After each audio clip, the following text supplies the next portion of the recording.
So today, President Obama says he's going to protect net neutrality. That's what he's telling in a very clear letter to the FCC. What net neutrality does is protect the speed of the internet right now for all websites. It does not allow the cable providers to slow down some websites. It protects us from that. What net neutrality does is protect the internet we have right now. It doesn't change the rules. That's exactly what net neutrality does. It protects the internet.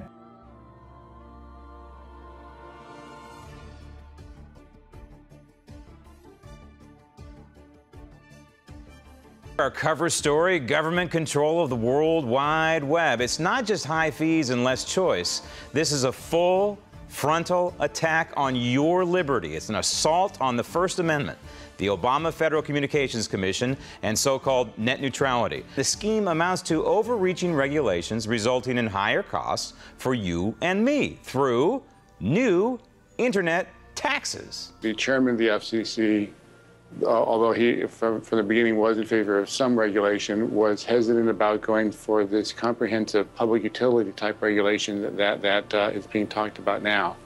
That changed last November when the president came out and in a very unusual statement told the FCC that he should support this public utility style regulation, which is the most comprehensive regulation that you can have for an industry. It really is almost unheard of for the FCC to take direction directly from the White House like that, and it was President Obama who personally made the pitch. I'm asking the FCC to reclassify internet service under Title II of a law known as the Telecommunications Act.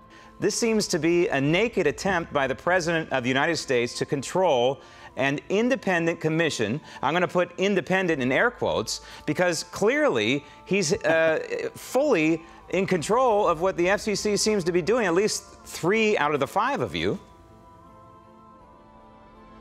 I'm telling you, I've never seen anything like it. I've been at the commission for a number of years, both as a commissioner and formerly as a lawyer, and it is unheard of for the president to make such a prominent public announcement specifying not only what he wanted the agency to do, but even the legal rationale he wanted us to use. And if you go to his website even today, it says, I have a plan for regulating the internet and I want the FCC to implement it. As an independent agency, that's not what we should be doing, taking our directions from political actors. And that's part of the reason why I've been so outspoken about getting the details of this plan out there, because not only are we taking direction from the White House, we're not even making the plan available for the public to see. Do you think that that's what the framers of our Constitution would have wanted, this cloak of secrecy for something that affects the American people by a bunch of people, and I mean no offense to you by this, but a bunch of people who are not elected and are not accountable to the people?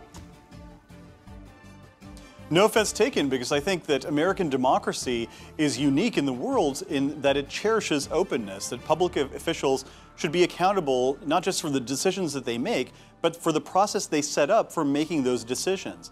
And that's part of the reason why I've said that if we are going to adopt a 332-page plan inspired by the president that regulates virtually every part of this critical part of our national fabric, the internet, we should let the American people see it before the FCC votes on it.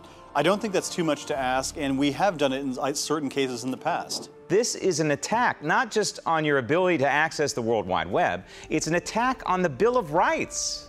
Given how far-reaching some of these regulations are, given how disastrous the impact could be on consumers and businesses alike, I would much rather have a full, fair, public airing of the issues now, as opposed to trying to sort it out later through litigation or legislation or other inefficient ways that don't respect the people's voice as we should. Democracy involves people being informed, being able to communicate, being able to hold each other accountable, and all that absolutely depends on the neutral internet. Much higher broadband bills as a result of new taxes, billions of dollars of new taxes that are going to be showing up for your internet service. Secondly, the fact that there are going to be slower speeds and fewer broadband options throughout the country as businesses struggle to comply with these complex regulations, opening the door to trial lawyers filing lawsuits all over the country for this or that internet practice. And finally, and perhaps most perniciously when you think about it, The FCC, for the first time, is going to start second-guessing even what kind of service plan you have. And it explicitly mentions, for example, T-Mobile's Music Freedom, which allows you to stream music onto your mobile device without counting against a data cap. The FCC explicitly tees that up as a practice it might end up outlawing. If you like your service plan, you should be able to keep your service plan, and the FCC shouldn't be able to take it away from you. It is a certainty that it's going to end up in court, and it might take a year or two, maybe even more, for it to get litigated, perhaps all the way to the Supreme Court. I think if you're searching for a silver lining, the only thing I can offer you is that the lawyers who are going to battle over this over the next couple of years in the federal courts are going to be pretty busy. That's not really much recompense for the American citizen, but that's the best I can do. Is now the time? I've been saying on this program all week, it seems to me that now is the time for America to speak up and to use the internet. That is, contact Congress and the White House and the FCC. Use the internet to preserve the internet? Absolutely. Get in touch with your elected officials. Let them know that you think the FCC should be open and transparent as the internet itself. Let them know what you think about government regulation of the internet.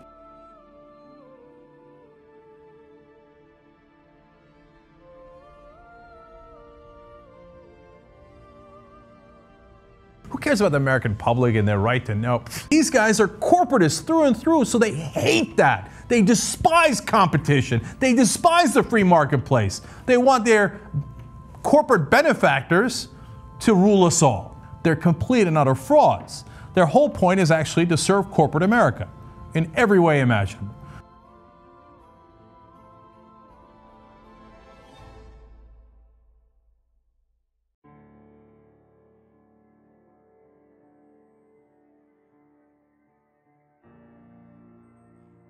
Don't ever make the mistake of believing that these frauds in Washington and New York, the guys who are protecting the establishment, are here to help you, protect you, serve you. Their whole point of existence and why they get paid and why they were put in that position of power in the first place is to try to trick you into serving the same corporate masters that they have.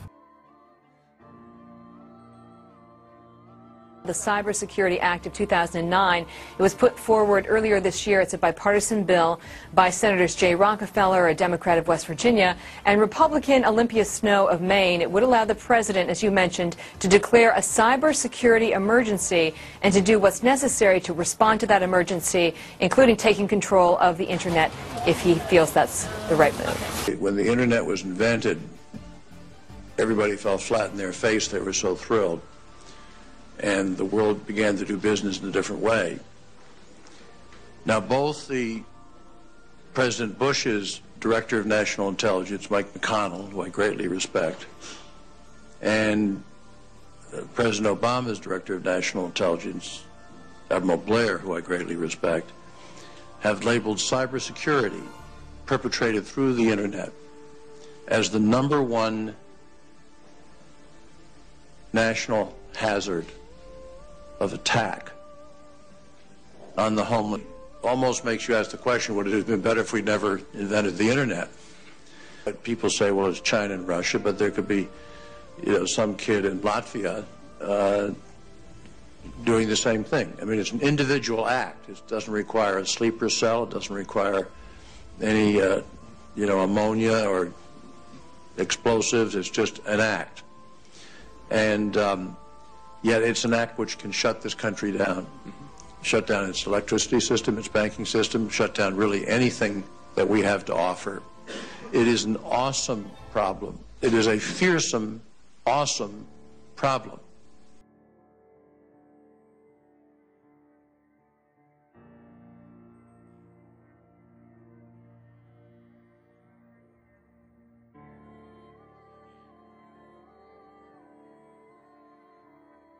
Almost makes you ask the question, would it have been better if we never invented the internet? Unfortunately, you've grown up hearing voices that incessantly warn of government as nothing more than some separate, sinister entity that's at the root of all our problems. They'll warn that tyranny is always lurking just around the corner. There's a very troubling development on Capitol Hill. It's the cybersecurity bill that we've been talking about, promoted by Senator Rockefeller.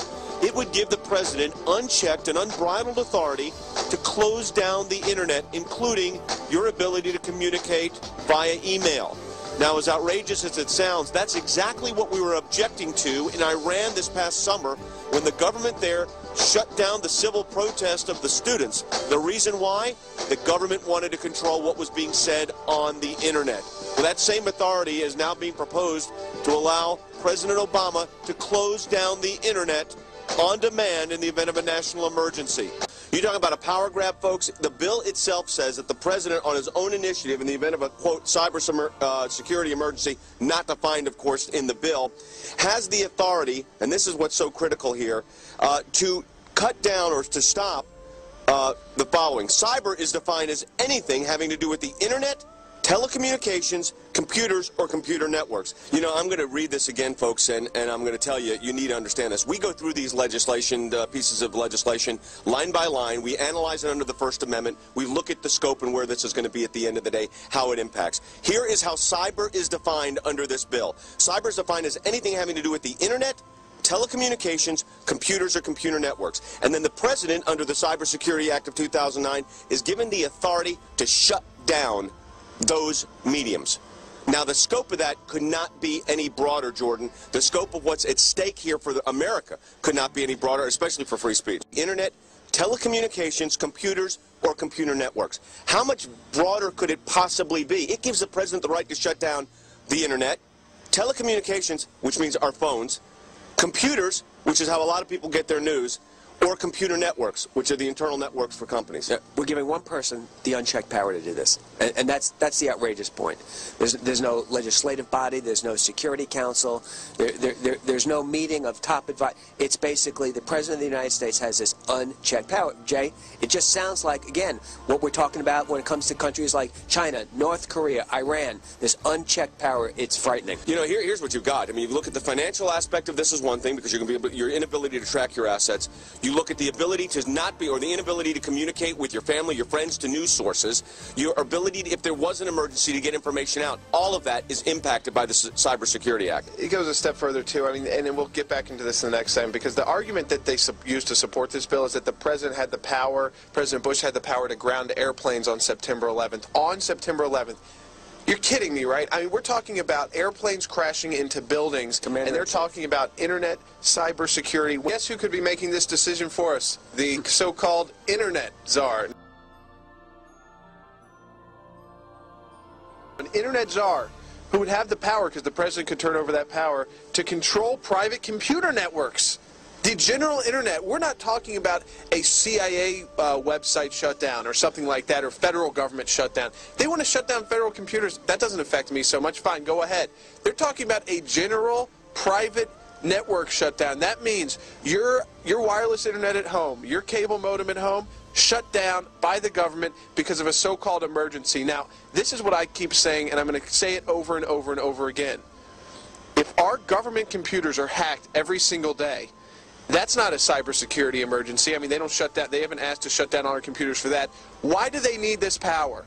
Why won't they tell us why they need this power? Why can't they define what this is? An example of government overreach.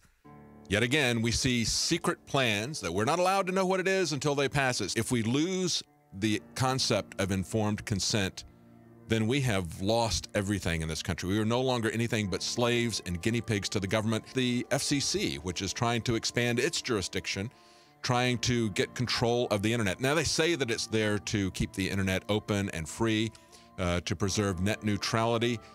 That's not what it's going to be. It's going to be about a shutdown of the internet. So just what is Obama's proposed net neutrality plan? Well, that's the problem. Nobody quite knows for sure. The FCC has made it clear that they will not release the 332-page plan to regulate the internet until after the agency votes on it. Other times we've heard this, we've got to pass it to find out what's in it. It hasn't really fared well for the American consumer. For them to call it net neutrality is Orwellian at its height, because it is not neutral. It is not neutral. Now, one of the FCC commissioners, Ajit Pai, has gone rogue, and he's basically warning citizens and lawmakers that this net neutrality is a bad deal. Pai writes, while the plan contains no shortage of regulations, the most problematic may be the new Internet Conduct Rule. It's a vague rule that gives the FCC almost unfettered discretion to micromanage virtually every aspect of the Internet, including the choices that consumers have for accessing it. Pai says the Internet is an unparalleled success story. It is a free, open, and thriving platform for civic and political engagement, economic growth, educational opportunity, entertainment, and much more. It has made the United States the epicenter of innovation. Say no to this legislation that would shut down your private internet. Why? Because the president said so. The president is now trying to make the government the ultimate regulator of the internet. Now, Judge Andrew Napolitano says he doesn't like this so-called not so neutral push on net neutrality. What do you think he's up to? This is so Orwellian that they would call it net neutrality. It's anything but neutral.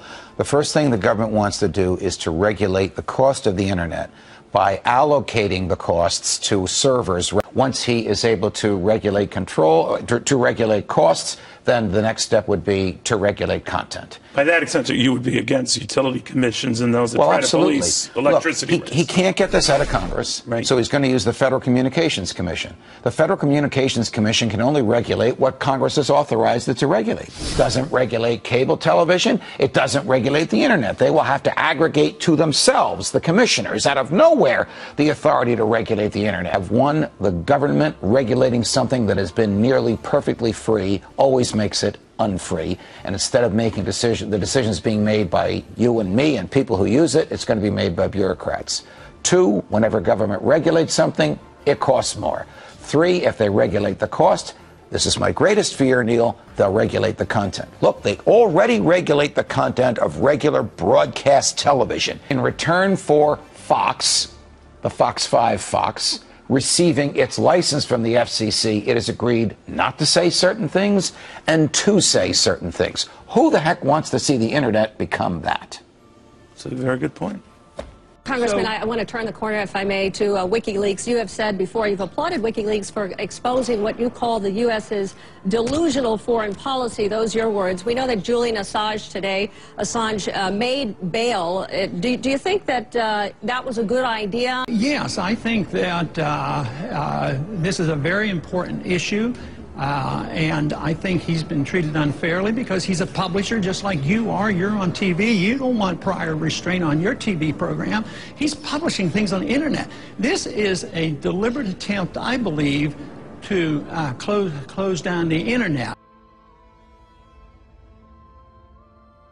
What evidence do you have that they're trying to shut down the internet? Well, I mean, didn't they take Assange off the internet? Didn't our government participate that and threaten? And people closed it down. They took him off. But the internet's bigger, and yeah, the U.S. government has not claimed responsibility for that. Yeah, I know. But nobody. I mean, our government doesn't always tell us the truth. That's how we go to war. This administration that already has tried to scare people from speaking out, an administration that threatens any kind of dissent, an administration that has said publicly, including the President of the United States, that they will stomp out, that they will meet everyone who is dissenting, that they will come back with the facts, that we're all distorting the truth. They call us liars. They say that we are misleading the public. He invokes Scripture to do so. This is not a man or an administration that I want to give the power to shut down my ability to send out those tweets to people or send out those emails or to get those ACLJ email blasts or to take away from Than Bennett, the ACLJ's Director of Government Affairs, the ability to get those electronic petitions as well, folks. This means an electronic shutdown. That's what people have got to understand. This is a White House who intimidates and intimidates. So much of our economic competitiveness is tied to what brings me here today, and that is America's leadership in the digital economy. It's one of the great paradoxes of our time, that the very technologies that empower us to do great good can also be used to undermine us and inflict great harm. These cyber threats are a challenge to our national security. Much of our critical infrastructure, our financial systems, our power grid, health systems, run on networks connected to the internet, which is hugely empowering, but also dangerous. The North Korean cyber attack on Sony Pictures destroyed data and disabled thousands of computers and exposed the personal information of Sony employees. And these attacks are hurting American companies and costing American jobs. So this is also a threat to America's economic security. This problem of how we secure this digital world is only going to increase. This is also a matter of public safety. And it's why we're helping more communities get across to the next generation of broadband faster with cheaper internet. We want our children to go online and explore the world, but we also want them to be safe and not have their privacy violated. So there's a direct threat to the economic security of American families, not just the economy overall, and to the well-being of our children, which means we've got to put in place mechanisms to protect them. So much of our computer networks and critical infrastructure are in the private sector, which means government cannot do this alone. There's only one way to defend America from these cyber threats, and that is through government and industry working together, sharing appropriate information as true partners. But the private sector doesn't always have the capabilities needed during a cyber attack, the situational awareness, or the ability to warn other companies in real time, or the capacity to coordinate a response across companies and sectors. We're working with industry to use what we call a cybersecurity framework to prevent, respond to, and recover from attacks when they happen. I said that these cyber threats were one of the most serious economic national security challenges that we face as a nation, and I made confronting them a priority. It's why I've come out so strongly and publicly for net neutrality, for an open and free internet. Tomorrow, the Federal Communications Commission could approve a new set of regulations 332 pages long, which will fundamentally transform how the entire World Wide Web operates. But not only are most people unaware that this is even taking place, they're also completely clueless as to what the central issue, net neutrality, is even about. Advocates assert that this will protect net neutrality by forcing internet service providers to treat all web traffic equally. But here's the thing, this is not even an issue anymore. When it was an issue, Netflix, Verizon and Comcast got together, made a deal, and it was resolved.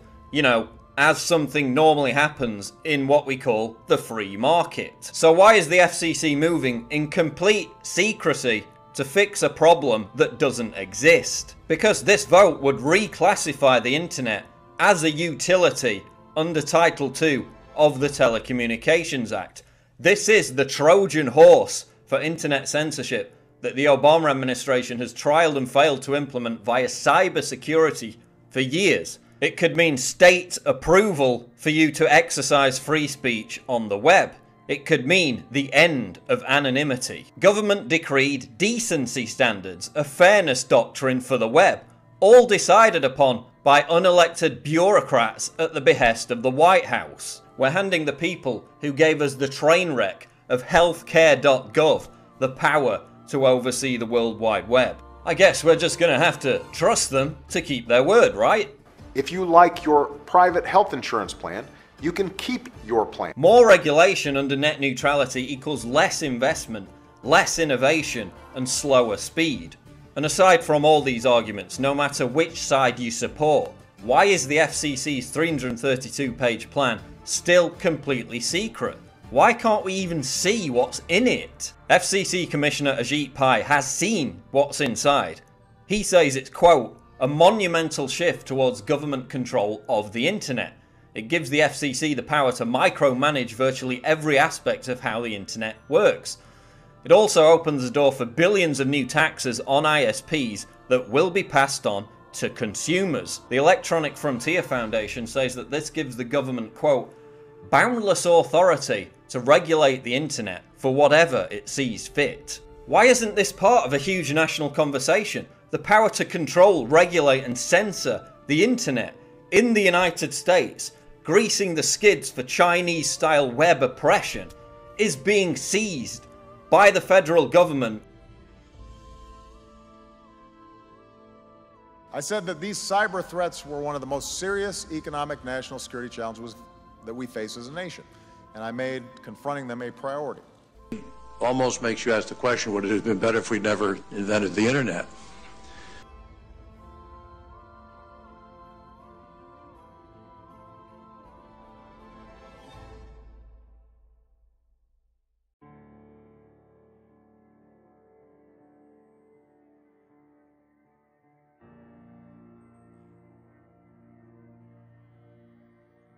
The CFR exists, the Trilateral Commission exists. These are real things. It's not somebody made these up. It's not a conspiracy. They don't talk about it, and they might not admit about it. It's not so much a secretive conspiracy. It's a contest between ideologies. This is an ideological battle. Some people believe in globalism. Others of us believe in national sovereignty. It's not so much as a sinister conspiracy. It's just knowledge is out there. If we look for it, you'll realize that our national sovereignty is under threat.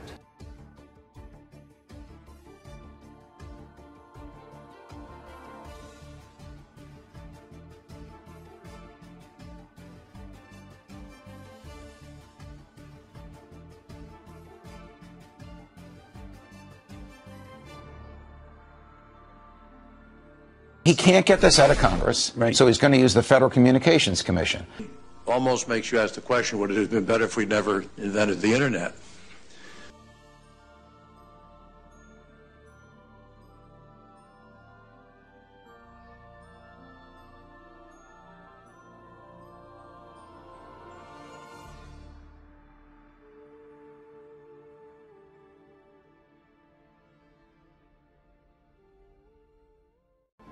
What if voting didn't mean anything anymore because both political parties stand for big government?